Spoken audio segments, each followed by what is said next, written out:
అతి పరిశుద్ధుడా స్తుతి నైవేద్యము నీకే అర్పించి కీర్తింతును. అతి పరిశుద్ధుడా స్తుతి నైవేద్యము నీకే అర్పించి కీర్తింతును.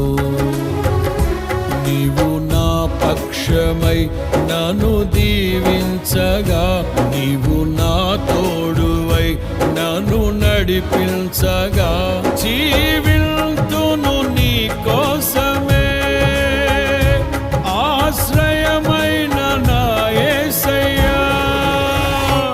అతి పరిశుద్ధుడా స్తుతి నైవేద్యము నీకే అర్పించి కీర్తింతును. అతి పరిశుద్ధుడా స్తుతి నైవేద్యము నీకే అర్పించి